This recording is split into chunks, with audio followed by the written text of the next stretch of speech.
귀한 시간, 귀한 말씀을 통하여서 인데오 스페라노스라는 제목으로 하나님의 귀한 말씀을 함께 나누고자 합니다. 이제 추운 날이 다 지나가고 따뜻한 봄날이 시작되었습니다. 오늘 주일은 조금 일기가 우중충하고 추운 편인데요. 그래도 날씨가 점차 좋아지리라고 봅니다.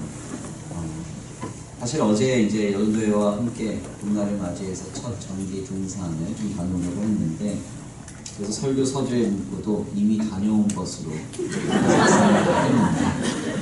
갑자기 날씨가 쌀쌀해지고 비가 오는 바람에 어제 급하게 다 설교 서두를 이렇게 수정했습니다. 하나님께서 한 주일 미루어 주신 만큼 돌아오는 토요일에는 더욱 큰 은혜와 사랑이 가득한 교제가 되리라고 믿습니다. 가만 보면 계절의 신비는 참 놀랍습니다. 마냥 추울 것만 같은데 조금만 버티면 따뜻해집니다. 마냥 더울 것만 같은데 조금만 견디면 선선해집니다. 하나님께서 자연을 통해 계시하는 인생의 진리는 성도의 삶에도 언제까지나 춥지만은 않고 언제까지나 더위로 고통받지만은 않을 것이라는 사실을 전하는 듯합니다. 더욱이 놀라운 것은 그렇게도 추운 날들 속에서 모든 생명은 얼어붙어 사라졌을 것만 같은데 날이 조금만 따뜻해져도 어디선가 생명이 피어난다는 것입니다. 그리고 여름날 그렇게 더울지라도 녹음은 우거져서 열매로 결실하는 것을 우리는 보게 됩니다. 즉 우리의 감각을 뛰어넘어 계절은 신비로 생명을 이루고 있다는 것입니다. 그래서 어느 시인은 봄날에 이런 노래를 불렀습니다. 눈에 보이지는 않는데 느낌으로 알겠다. 어느새 봄이 가까이 와 있다는 것. 들판은 아직 겨울 잠을 자고 있고 나무들은 여전히 메마른 빈 가지들 뿐이지만 자연 풍경을 빈 둘러보니 곳곳에서 풍겨난다. 겨울을 살금살금 밀어내는 여린 듯 강한 봄기운. 시인의 고백에 따르면 지난 겨울은 너무나 차가웠습니다. 유난히 견딜 수 없을 만큼 추웠습니다. 그러나 그 속에서도 생명은 깨어나고 있었습니다. 눈앞에 보여지기에는 아직 들판은 겨울잠을 자고 있고 나무들은 메말라버린 빈 가지들 뿐이지만 여린 듯 강한 봄 기운이 몰려와서 생명을 일깨우고 있었던 것입니다. 이렇게 춥고 메마른 땅에 생기를 일으키고 뜨거운 땅을 녹음으로 일구는 존재에 관하여서 고대의 철학자들은 자신은 움직이지도 않으면서 다른 존재를 움직이고 변화시키는 존재, 즉 부동의 동자라고 그렇게 불렀습니다.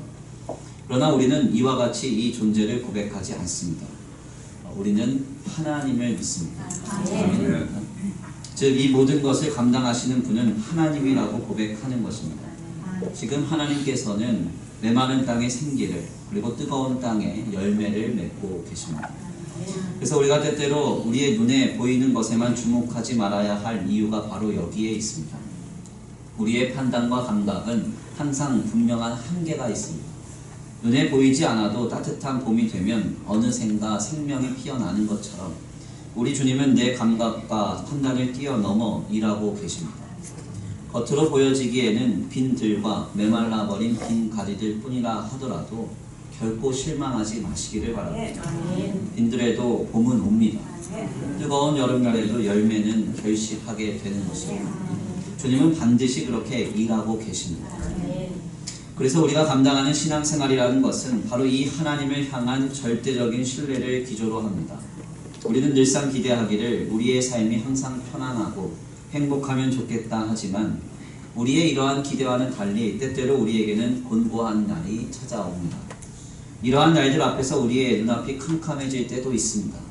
마치 욥이 고백한 바와 같이 우리의 삶에 앞으로 가도 하나님이 아니 계신 것 같고 뒤로 가도 주님이 보이시지 않는 것 같고 왼쪽에서 주님이 일하시나 나를 만날 수 없고 주님이 오른쪽에서 돌이키시나 주님을 배울 수 없는 이런 상황이 우리에게 때때로 있다는 것입니다.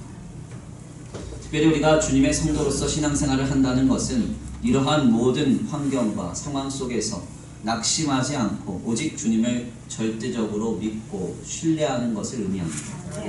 그래서 히브리서 기자는 이에 대하여서 믿음은 바라는 것들의 실상이요 보이지 않는 것들의 증거라고 했습니다.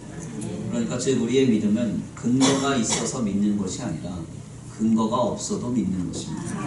아무것도 보이지 않고 들리지 않고 잡히지 않는 상황 속에서 보이지 않는 주님을 보이는 것처럼 믿고 바라며 살아가는 것, 이것이 바로 우리의 신앙인 것입니다.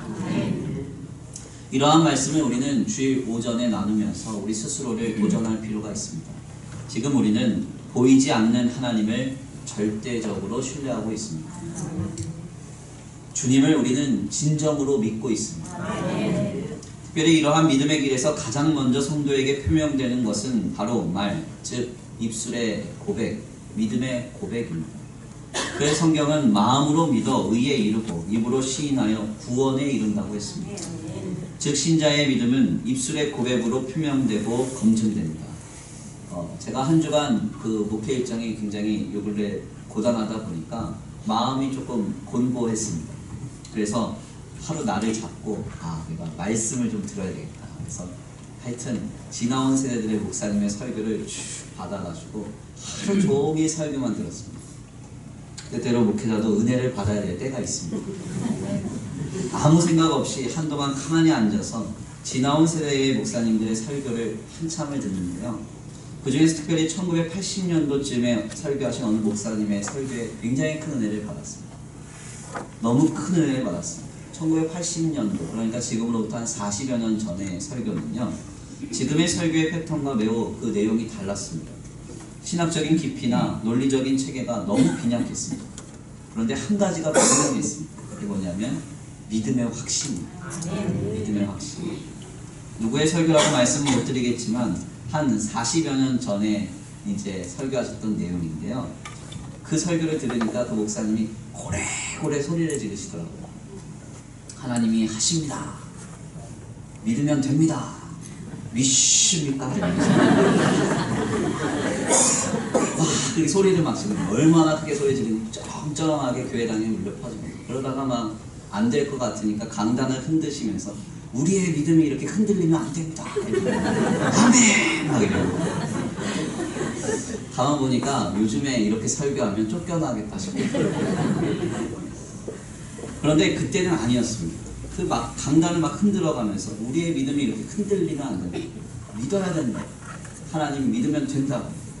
뭐 논리도 없고 신학적인 근거도 빈약한데 성도들은 은혜 받고 변화 받고 있었습니다. 제가 그 설교를 들으면서 얼마나 큰 은혜를 받았는지 보입니다. 그리고 한편으로는 그 모습이 너무나 부러웠어요. 멋지다. 얼마나 확신이 가득하면 저렇게 강력한 선포를 할 수 있을까. 너무나 부러웠어요. 그러면서 주님이 제게 도전하시는 감동, 너는 이와 같이 담대하게 선포할 수 있느냐 하고 물으시는 감동이 제게 들려왔습니다. 확실한 믿음이 있다면 입술로 선포할 수 있습니다. 하지만 믿음이 없으면 입술로 우리는 고백할 수 없습니다. 하물며 음식점을 고를 때에도 확신이 있다면 이 집은 맛있다, 맛없다, 담대하게 말합니다. 혹여 혹자가 맛없는 집에 가려고 하면 거의 싸울 기세로 대듭니다. 그 집은 맛이 없다. 그 집 가면 안 된다. 그런 거. 우리 청년들도 가끔 치킨을 시키면 이 브랜드가 맛있다. 저 브랜드는 맛없다. 치열하게 자신의 주장을 어필합니다. 왜 이런 일이 있습니까? 내게 확신이 있다면 우리는 말하게 되어 있습니다. 주님을 향한 절대적인 신뢰가 있다면 믿음으로 고백하게 되어 있습니다. 도대체가 이해가 되지 않는 상황 속에서 답답한 고난 속에서 욥이 보여준 모습 역시도 마찬가지였습니다. 그가 고백합니다. 앞으로 가도 주님이 보이지 않고 뒤로 가도 주님이 보이지 않고 왼쪽으로 가도 오른쪽으로 가도 주님을 만날 수 없구나. 그가 이렇게 고백하는 그 처참한 현장 속에서 그가 고백한 내용이 무엇입니까? 그러나 내가 가는 길을 오직 그가 아시나니 그가 나를 단련하신 후에는 내가 정금같이 나오리라. 우리는 바로 여기에서 욥이 하나님을 절대적으로 신뢰하였다는 것을 깨닫게 됩니다. 사실 욥기 23장의 이 고백은 일상 우리가 찬양으로 만들어 쉽게 고백하지만 결코 그에게 있어서는 쉬운 고백이 아니었습니다. 본래 고난받기 전에 욥은 하나님 앞에 절대적으로 신실했습니다. 오죽하면 하나님이 마귀에게까지 그를 자랑했었습니다. 항상 스스로 낮추었고 겸비했으며 자녀들의 생일 이후에 제사를 하나님께 올려드릴 만큼 신중한 사람이었습니다. 그런데 그에게 갑자기 입에 담지도 못할 애매한 고난이 찾아온 것입니다. 그 고난 가운데 욥의 10명의 자녀가 하루아침에 다 세상을 떠났습니다. 그의 재산은 다 날아가 버렸습니다. 몸에는 피부병이 나기 시작하는데 그의 아내가 다가와서 하는 얘기가 하나님을 원망하고 죽으라 그렇게 말합니다. 욥 당시의 피부병은 전염병으로 분류가 되었기 때문에 피부병에 걸리면 사회적으로 격리되어야 했습니다. 그러니까 저주받고 티끌 위에 앉아서 재를 뿌리며 자신의 인생을 저주하는 것 외에는 아무것도 할 수 있는 게 없었습니다. 여기서 더 나아가 그를 위로하러 찾아온 친구들조차 자신을 저주하고 정죄하는 상황에 이릅니다. 그런데 바로 이때 욥이 고백하는 것입니다. 그러나 내가 가는 길을 오직 그가 아시나이다. 그가 나를 단련하신 후에는 내가 순금같이 나오리라. 이는 욥이 하나님을 절대적으로 신뢰했기 때문에 가능한 고백이었습니다. 주님을 향한 절대적인 신뢰는 어떠한 상황과 조건 속에서도 우리로 놀라운 신앙의 고백을 하게 만듭니다. 오늘 우리도 오직 주님만을 믿고 신앙한다면 우리 하나님을 절대적으로 신뢰하고 그 주님을 선포하며 오늘의 삶을 살아야 합니다. 때때로 그것이 현실적이지 않고 실제적이지 않아도 우리는 주님이 하실 일을 말해야 하는 것입니다. 혹자는 이런 우리를 보고 무지몽매한 광신자라고 비웃을지 모릅니다. 또 어느 사람들은 용기 없는 자들이 비겁하게 현실을 도피하고 입만 살았다고 비난할지도 모릅니다. 그러나 아닙니다. 이것은 하나님을 향한 믿음입니다. 하나님이 하실 일을 우리는 선포하는 것입니다. 당장 우리의 삶에 현실로 보여지는 이것이 사실은 아닐지 모르지만 결국 주님이 하실 일, 즉 우리는 진실을 선포하고 있는 것입니다. 제가 좋아하는 라틴어 격언 중에 인데오 스페라무스라는 말이 있습니다. 인데오 스페라무스. 이 말은 하나님이 함께 하심을 믿습니다. 혹은 인간 윈 호프라고 해서 하나님 안에서 우리는 소망합니다. 이런 뜻입니다. 제가 참 좋아하는 말입니다. 저는 이 말을 종종 고단할 때 홀로 고백합니다. 인데오 스페라무스. 하나님이 함께 하심을 믿습니다. 인데오 스페라무스. 하나님께서 반드시 나와 함께 하심을 믿습니다. 이렇게 한참 고백하고 나면 얼마나 제게 힘과 위로가 찾아오는지 모릅니다. 사실 이 말을 알게 된 결정적인 계기는 미국 동부에서 가장 들어가기 어려운 대학 중 하나인 브라운 대학에 관한 일화를 들으면서입니다. 이 대학은 니콜라스 브라운이라는 사람에 의하여서 시작됐습니다. 니콜라스 브라운은 본래 노예를 거래하던 노예 상인이었습니다. 그런데 그가 훗날 주님을 인격적으로 만납니다. 그리고 주님을 만나서 그의 삶이 변화됩니다. 그리고 나서 그는 늘 삶의 일거수일투족을 신앙을 고백하면서 사는 삶으로 바뀌게 됩니다. 그리고 결국 그가 노예를 거래하는 일을 포기합니다. 하지 않겠다. 그 이후에 그가 막대한 후원금을 내면서 태동한 학교가 바로 그의 이름을 따서 만든 학교 브라운 대학입니다. 이 브라운 대학의 건학 이념이 바로 인데오 스페라무스, 하나님이 함께 하심을 믿습니다. 지금 이 대학교는 소위 아이비리그라고 불리는 미국의 명문 대학 중 하나가 되었습니다. 미국 동부에서 가장 들어가기 어려운 대학 중 하나입니다.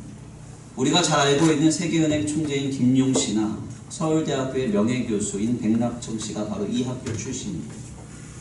인데오 스페라무스. 사실 이 사상은 서구 사회에 굉장히 지대한 영향을 많이 준 사상입니다. 서구 사회가 힘들고 고단하며 어려울 때마다 그곳에 늘 울려 퍼지고 늘 그들의 마음을 붙잡아 주었던 구호가 바로 하나님이 함께 하심을 믿습니다 하는 구호였습니다.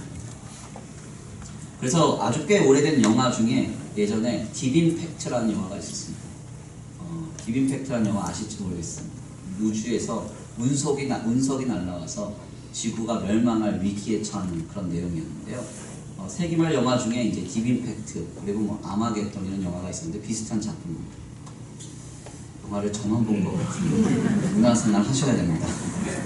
근데 아무튼 이 딥임팩트라는 영화를 보면은 운석이 날아와서 지구가 어려움에 처하니까 그 상황 속에서 미국의 대통령이 인터뷰를 합니다. 저는 소망합니다. 당신들의 안녕과 안전을 소망합니다. 이렇게 말을 하려다가 말을 딱 그쳐요. 말을 잘못했습니다. 이렇게 얘기하면서 뭐라고 얘기하냐면 저는 주님을 믿습니다. 이렇게 얘기합니다. 사회가 어렵고 고단하며 고통 가운데 놓여졌을 때 그들의 마음을 붙잡아주고 세웠던 사상과 이념이 바로 인데오 스페라무스, 하나님이 함께 하심을 믿습니다 하는 이 구호였습니다. 이와 같이 힘들고 어려울 때마다 우리는 지금 외쳐야 합니다. 인데오 스페라무스. 하나님이 함께 하심을 믿습니다. 하나님이 함께 하심을 믿습니다. 우리는 이렇게 외치고 선포해야 하는 것입니다. 우리의 삶의 모든 순간에는 지금 하나님이 함께하고 계십니다. 눈에 보이지 않고 귀에 들리지 않고 설득되지 않아도 늘 겨울은 지나고 따뜻한 봄이 오므로 메마른 땅에 생기가 돋아나는 것처럼 우리 주님은 우리의 감각과 판단을 뛰어넘어 일하고 계신 것입니다. 인데오 스페라무스입니다. 하나님이 함께하사 모든 것으로 선을 이루시고 하나님의 생명으로 꽃피게 하실 것입니다. 그 역사를 선포할 수 있는 저와 우리 성도들 모두가 되시기를 간절히 축원합니다. 오늘 본문의 말씀은 바로 이러한 관점에서 우리에게 큰 깨달음을 줍니다. 본문의 말씀에서 요셉은 형들에게 앞으로 아버지와 함께 애국으로 돌아와 살 계획을 전합니다.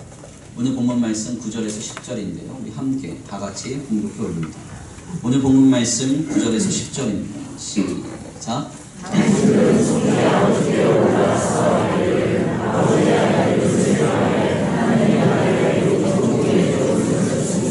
지체 말고 내게 이르옵소서.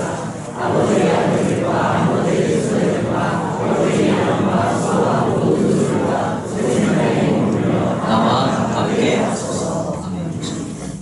오늘 본문 말씀 9절에서 10절에 따르면 요셉은 아버지인 야곱 그리고 야곱의 모든 가족과 소유들이 애굽 땅으로 들어와 살 것을 말하고 있습니다.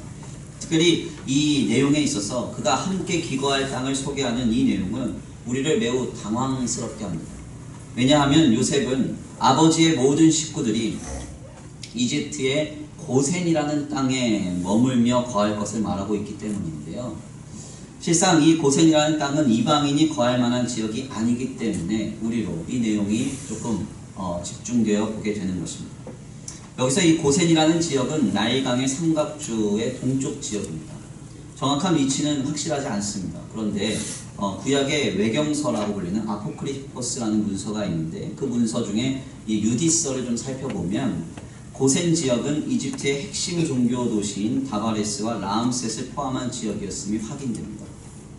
이 두 땅은 이집트에서도 손에 꼽히는 좋은 도시였습니다. 그래서 오죽하면 창세기 47장에서도 고센 땅을 포함한 지역인 이 라암셋에 대해서 애굽의 좋은 땅이라고 확실하게 증거가 됩니다.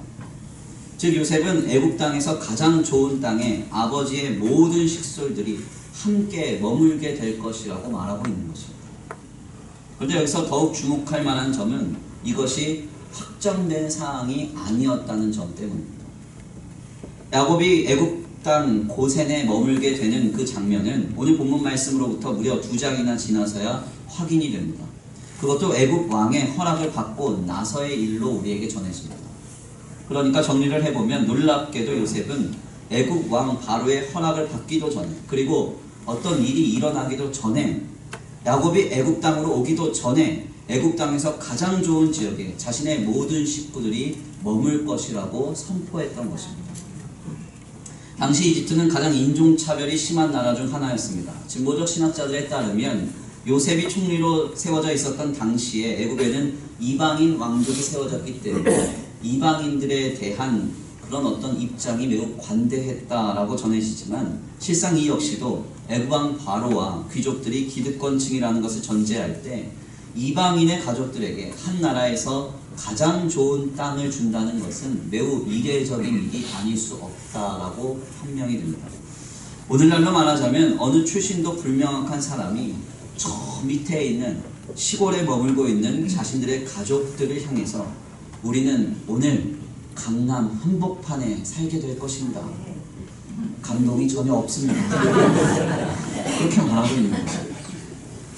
중요한 점은 요셉이 이 말을 함에 있어서 조금도 망설이지 않았다는 것, 머뭇거리거나 불명확하게 선포하지 않았다는 것. 아버지와 아버지의 모든 식구들과 아버지의 모든 소유는 이집트의 가장 좋은 땅 고센에 머물게 될 것입니다. 담대하게 선포했습니다. 어떻게 이런 일이 가능했습니까? 요셉은요 하나님을 전적으로 믿고 신뢰하는 삶을 살았기 때문입니다.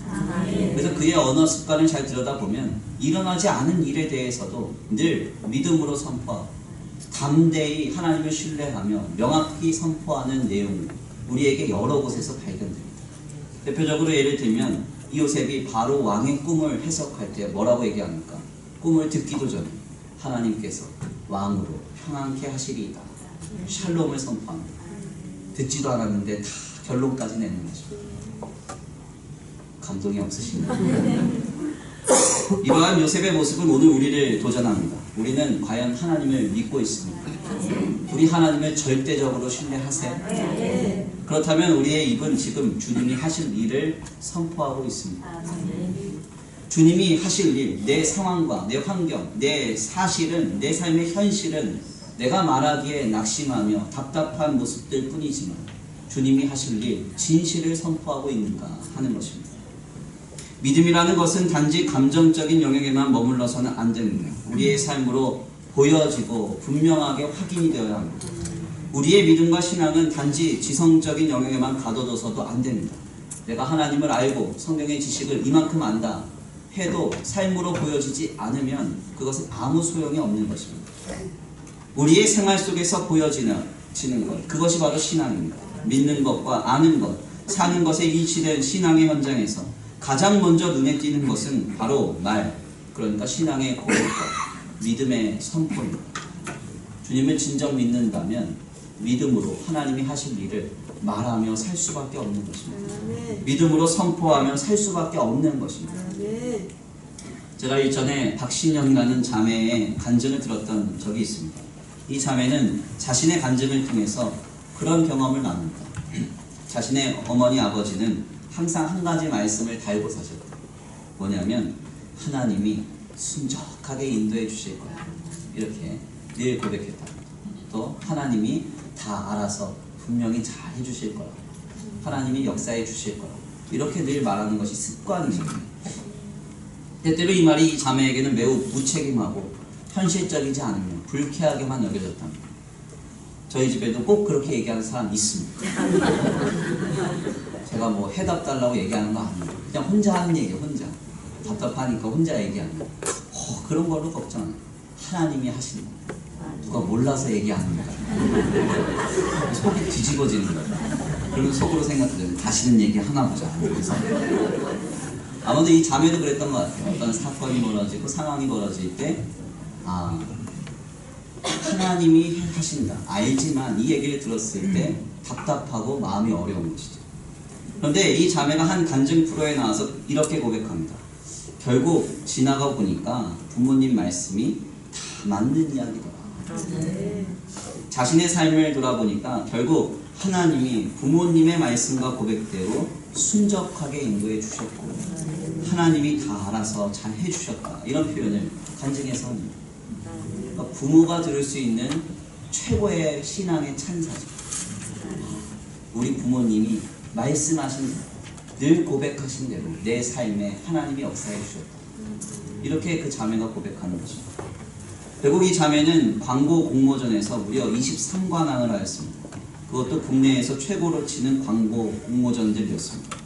그리고 국내 최고의 광고 기업을 거쳐서 지금은 교육 컨설팅 강사로 활동하고 있는데 20대가 만나고 싶은 강사 1위에 꼽히고 선한 영향력을 미치고 있는 아주 훌륭한 자매가 되었습니다. 무슨 말씀을 드리려고 하는가 하냐면 하나님은 부모님의 믿음의 고백대로 역사해 주셨다는 말씀입니다. 하나님은 때때로 성도의 고백에 주목하십니다. 그리고 신자의 말 한마디를 귀하게 여기십니다. 그래서 주님은 사무엘과 같은 주의 종의 말 하나도 땅에 떨어뜨리지 않았다 라고 성경에서 말씀하셨습니다. 왜냐하면 신자의 말은 그냥 나오는 것이 아니기 때문입니다. 믿음으로 선포되는 신앙의 표명이기 때문입니다. 그래서 주님은 우리의 말을 주목하여 보시고 신자의 말을 귀히 여기시고 사무엘과 우리의 성정이 다를 것이 무엇입니까? 그도 사람이고 우리도 사람입니다. 그도 하나님을 믿고 우리도 하나님을 믿습니다. 그렇다면 지금 주님이 우리의 말을 주목하고 보고 계시고 듣고 계심을 우리는 알아야 합니다. 하나도 땅에 떨어뜨리시지 않고 반드시 선으로 결실하실 그 역사를 바라보면서 우리는 지금 믿음으로 선포해야 하는 것입니다. 인데오 스페라노스입니다. 하나님이 함께 하시는 것입니다. 하나님 안에서 우리는 소망합니다. 하나님이 함께 하시니 다 잘 될 것입니다. 우리는 외쳐야 하는 것입니다. 악한 마귀는 자꾸 우리로 하여금 현실적인 생각을 품게 만듭니다. 안 될 것이라고, 못할 것이라고. 어떻게 가나안 땅에서 온 이방인이 애굽 땅에서 가장 좋은 땅인 라암셋을 차지할 수 있겠느냐고. 어떻게 고센이라는 노른자의 땅에서 기거할 수 있겠느냐고. 그렇게 우리에게 어려움을 줍니다. 그러나 우리는 사실을 보는 사람들이 아닙니다. 우리는 진실을 보는 사람들.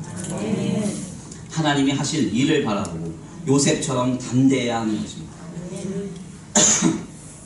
하나님이 하시면 이방인이라도 라암셋을 차지할 수 있습니다. 하나님이 하시면 가나안에서 온 나그네라도 고센 땅을 자기네 땅처럼 여기며 기거할 수 있는 것입니다.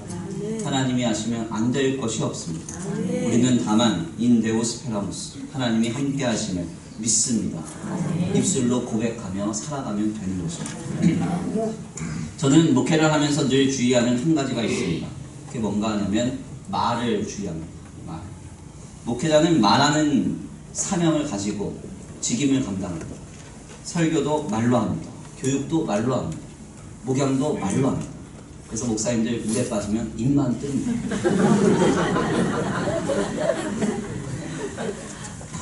그런데 주님이 제가 목회를 할 때요 항상 주목하게 하시는 게 뭐냐면 저의 사사로운 말까지도 주님이 듣고 계신다. 그것을 늘 의식하게 만드세요. 그래서 지나가는 한 말로 한 말까지도 결실하는 것을 보게 하십니다. 저희 청년 중에 오늘 이제 휴가 나온 청년이 있는데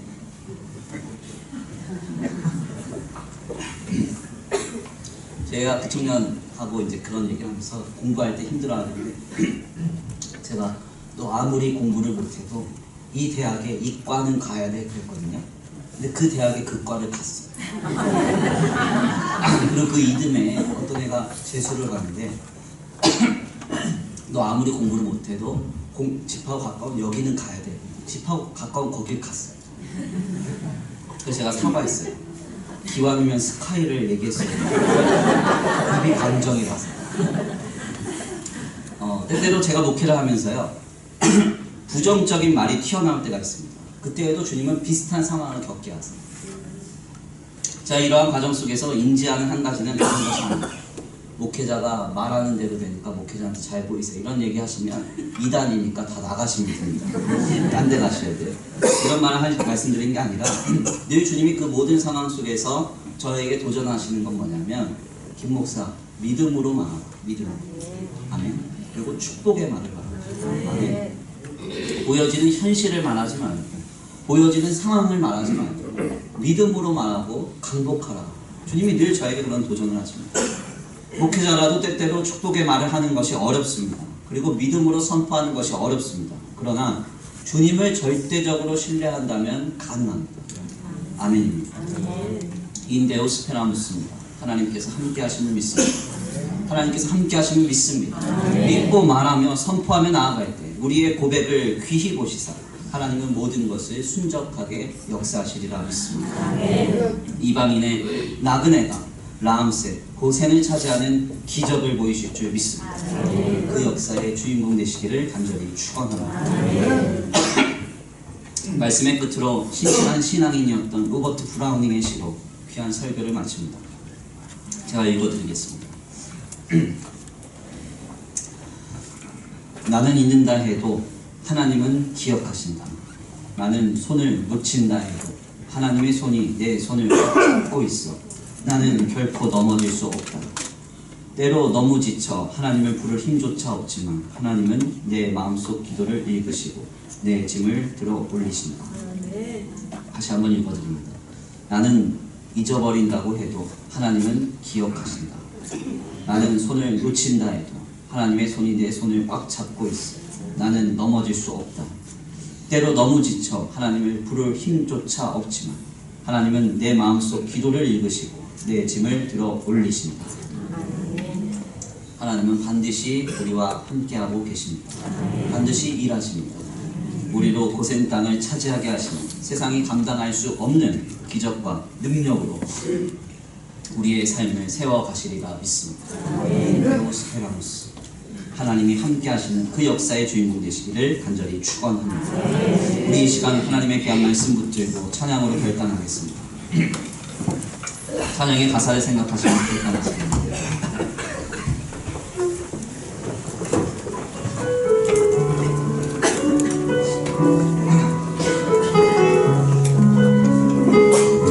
이 시간 하나님 앞에 결단하며 소망합니다. 주님, 그렇습니다.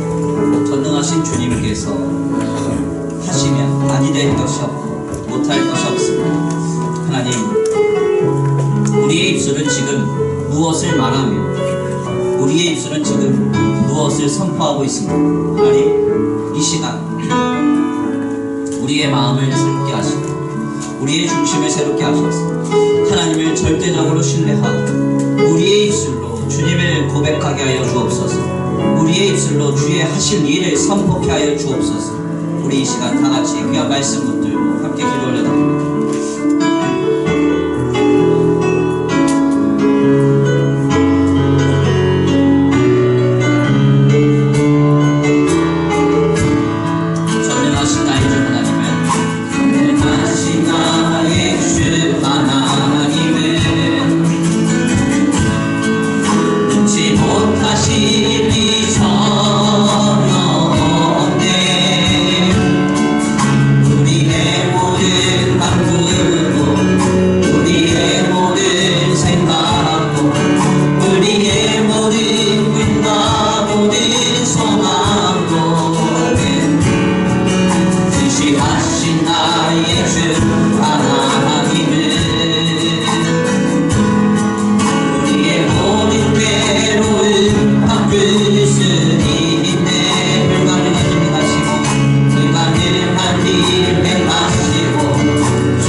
그렇습니다. 지금 내가 바라보고 있는 나의 삶의 현실이 어떠하든지 하나님은 지금 나와 함께하고 계십니다.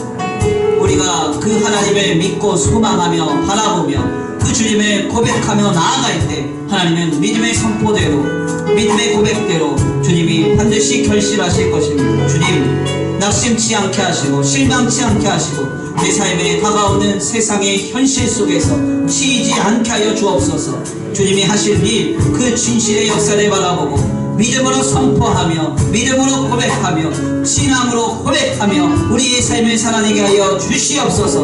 우리 이 시간 간구하고 소원하며 결단하시면서 주여 한번 부르시고 통성으로 기도 올려드립니다. 주여 한번 부르시고 기도합니다. 주여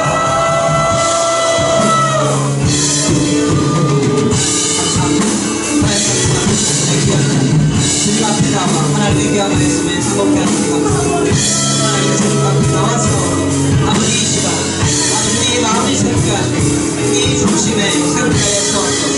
하나님의 전진적으로 믿고 신앙하고 믿고 바라보기 원합니다. 믿음으로 주님만을 오직 주님만을 바라보기를 원합니다. 하나님 끝까지 인도하여 주시옵소서. 어떠한 상황과 부족한 관계들이 우리에게 다가온다 할지라도 믿음으로 담대히 고백하며 신앙으로 선포할 수 있는 우리의 삶과 우리의 신앙이 되게 하여 주시옵소서. 아버지도 저희가 주 믿습니다. 하나님 역사할 주 믿습니다. 지금 우리에게 말씀하시니 아니 될 것이 없고 주님 지금 우리에게 말씀하시니 못할 것이 없을 줄 믿습니다. 아버지 역사할 수 없어 인도하여 주옵소서. 지금 우리에게 말씀하여 주옵소서. 지금 우리를 주옵하여 주시옵소서. 하나님 나의 마음과 나의 생각과 나의 진심이 하나님께 만나야 되길 원합니다. 하나님 자신을 바라보며 자신을 선포하며 믿음으로 고백하고 신앙으로 고백할 수 있는 이 삶과 이 신앙이 되게 하여 주시옵소서. 오 하나님 우리를 새롭게 하시기 주님을 기도합니다. 아버지 감사합니다. 아버지 인도하여 주시옵소서. 이 마음과 우리의 생각과 우리의 정신을 변화시켜 주시옵소서. 오 주여 새롭게 하여 주시옵소서. 오 주여 새롭게 하여 주시옵소서. 나의 마음과 나의 생각을 새롭게 하소서. 아버지 믿음으로 고백하며 나아갈 때 믿음으로 선포하며 나아갈 때 하나님 자신을 일해보며 하나님 자신을 일해보며 아버지 하나님이 역사하시는 놀라운 역사에 넘어가여 주시옵소서. 하나님 나의 삶에 어떠한 현실이 불가했지만 낙심하지 않게 하시고 요셉처럼 고백하게 하시고 내 입술을 열어서 하나님 향한 신앙을 담대히 고백하게 하여 주시옵소서. 아버지 오직 믿습니다. 또 하나님 역사하실 수 있습니다. 지금 도우시고 인도하여 주시옵소서. 모든 도우시고 믿습니다. 역사하실 수 있습니다. 주의 말씀을 하여 힘든 곳에 그를 걷어 오늘 그가 놀라운 일이 주의 말씀을 하여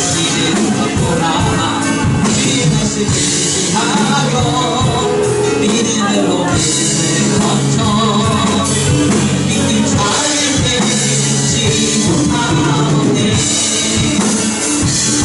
주의 말씀을 하여 힘든 곳에 그를 거쳐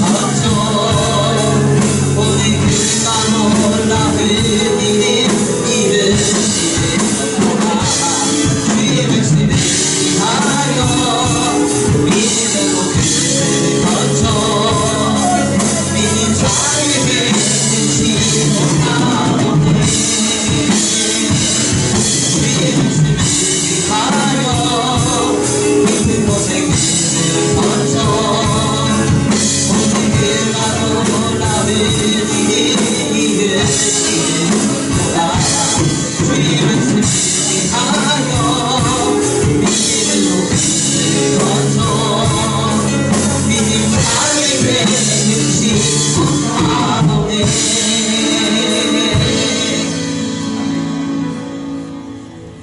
사랑과 은혜가 많으신 하나님 감사합니다. 오늘 귀한 자리에 주님 앞에 나와 주의 말씀을 상고케 하시니 감사합니다. 요셉은 아직 일어나지도 않은 일에 대해서 확신을 가지고 담대히 믿음으로 선포하였습니다. 애굽왕 바로의 허락도 맡아야 하였고 아버지 야곱이 애국 땅으로 들어와야 하는 아버지 수일이 걸리는 일정이 있었지만 그 모든 것을 다 뒤로 하고 먼저 믿음으로 담대히 선포하였습니다. 그의 선포대로 하나님은 역사하셨고 이스라엘 모든 백성들이 고센에 머물며 아버지 비옥한 토지 가운데 하나님께서 그들을 지키시고 성장시키셨음을 우리는 말씀을 통하여 깨닫습니다. 하나님을 절대적으로 신뢰하는 인생은 믿음으로 선포합니다. 주님이 하실 일을 선포합니다.